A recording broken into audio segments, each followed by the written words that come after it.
بسم اللہ الرحمن الرحیم۔ اگر تم زیادہ اچھے ہو تب بھی ہرگز کسی کے سامنے اچھے نہ بنو، اور یہ ہمیشہ یاد رکھو میٹھے پھل ہر وقت چاقو کی نوک پر ہوتے ہیں۔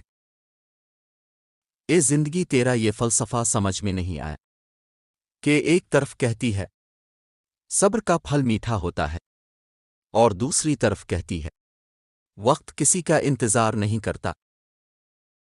چلو کچھ دن کے لیے دنیا چھوڑ دیتے ہیں فراز، سنا ہے کہ لوگ بہت یاد کرتے ہیں چلے جانے کے بعد۔ نبی کریم کا نام سنتے ہی جھوم جاتے ہیں، اور نبی کریم کا حکم سنتے ہی گھوم جاتے ہیں۔ کہتے ہیں کہ میری رگ رگ میں ہے نبی نبی، لیکن پڑھتے ہیں نماز ہفتے میں کبھی کبھی۔ مجھے تعجب ہے اس شخص پر جس کی ماں زندہ ہو اور وہ لوگوں سے کہتا پھرے کہ میرے لیے دعا کرو۔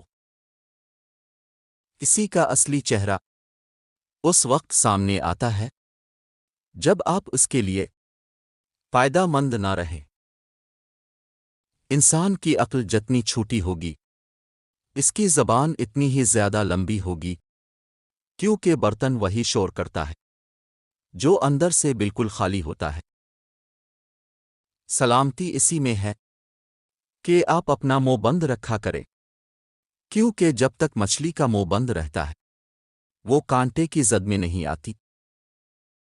بھیڑ بکریاں انسان سے زیادہ فرمانبردار ہوتی ہیں، جو چرواہے کی ایک آواز پر چرنا چھوڑ دیتی ہے، لیکن انسان اپنی خواہش کی خاطر اللہ کے احکام کی بھی پرواہ نہیں کرتا۔ نفس وہ کتا ہے جو انسان سے غلط کام کروانے کے لیے تب تک بھونکتا رہتا ہے جب تک وہ غلط کام کر نہ لے، اور جب کام ہو جائے تو یہ کتا خود تو سو جاتا ہے لیکن ضمیر کو جگہ دیتا ہے۔ ہمیشہ یہی سوچ رکھو کہ مجھے میرے اللہ نے بہت کچھ دیا ہے، اور اگر مجھے میرے اعمال کے مطابق ملتا تو میرے پاس کچھ بھی نہ ہوتا۔